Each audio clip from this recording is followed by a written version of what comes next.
Tambang emas terbesar di dunia yang dimiliki di Indonesia adalah tambang emas Grasberg. Tambang ini berada di Provinsi Papua. Selain menjadi tambang emas terbesar di dunia, tambang ini juga menjadi tambang tembaga terbesar ketiga di dunia. Sayangnya, tambang emas terbesar di dunia ini tidak dikelola langsung oleh pemerintah Indonesia. Hak pengelolaan area tambang Grasberg ini dimiliki oleh Freeport-McMoRan Copper and Gold dengan anak perusahaannya, PT Freeport Indonesia, yang menjadi pengelola langsung dari tambang emas ini. Ketika pertambangan ini dibuka, hingga sekarang, pertambangan ini telah menghasilkan 7,3 juta ton tembaga dan 724,7 juta ton emas. Kalau itu dibagikan pada setiap masyarakat Indonesia, maka setiap masyarakat Indonesia bisa mendapatkan kurang lebih 3 ton emas per kepala. Bisa dibayangkan jika itu terjadi, semua penduduk Indonesia akan hidup dengan bergelimang harta. Arab Saudi, Amerika, China dan semua negara di dunia tidak akan bisa menyaingi Indonesia. Indonesia akan menjadi satu-satunya negara super kaya jika tambang tersebut dikelola sendiri oleh Indonesia dari awal. Itu hanya emas, belum lagi tembaga, serta bahan mineral lainnya. Seharusnya nama kota di sana itu bukan Tembagapura, tapi lebih cocoknya Emaspura. Nama Tembagapura diberikan seolah upaya untuk menutupi mineral berharga yang mendominan di sana. Pertambangan ini dikelola oleh Amerika. Dengan kesepakatan awal mula pengelolaan tambang ini, presentasenya adalah 1% untuk negara pemilik tanah dan 99% untuk Amerika sebagai negara yang memiliki teknologi yang melakukan pertambangan di sana.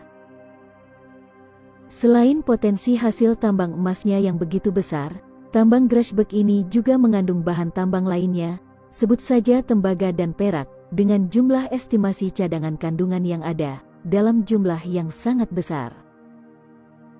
Bahkan, ketika emas perak dan tembaga di sana mulai menipis, ternyata, di bawah lapisan emas dan tembaga, tepatnya di kedalaman 400 meter, ditemukan kandungan mineral yang harganya 100 kali lebih mahal daripada emas. Kandungan mineral itu adalah uranium.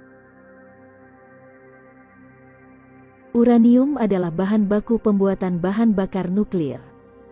Belum jelas jumlah kandungan uranium yang ditemukan di sana, tapi kabar terakhir yang beredar, menurut para ahli, kandungan uranium di sana cukup untuk membuat pembangkit listrik nuklir dengan tenaga yang dapat menerangi seluruh bumi, hanya dengan kandungan uranium di sana. Seperti yang pernah dikatakan oleh pengamat pertambangan, pada tahun 2005, Freeport sebetulnya sudah mengakui bahwa mereka menemukan uranium, meski katanya tidak signifikan. Kecurigaan ini diperkuat lagi dengan proses smelting biji tambang sebagian dibawa ke luar negeri. Jadi bisa saja ada kandungan uraniumnya.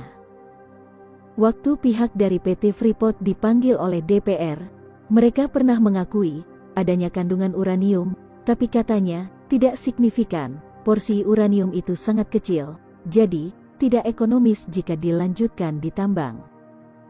Ya, wajarlah mereka berkata begitu. Di dalam kontrak dengan Indonesia, mereka hanya diperbolehkan menambang emas dan tembaga. Ini akan sangat sulit bagi pemerintah Indonesia untuk membuktikannya. Perusahaan Freeport itu tidak terbuka dan tidak bisa diaudit di Indonesia, namun terbuka di luar negeri. Namun, jika pemerintah bisa membuktikan bahwa Freeport juga menambang uranium, maka pemerintah berhak memanggil dan mengauditnya karena mereka beroperasi di Indonesia. Kecurigaan bahwa Freeport memproduksi uranium memang bukan hal baru. Pada masa pemerintahan Presiden Abdurrahman Wahid, Freeport pernah dituntut untuk ditutup oleh Menko Equine saat itu. Bagaimana pendapat kalian tentang hal ini? Tinggalkan komentar kalian.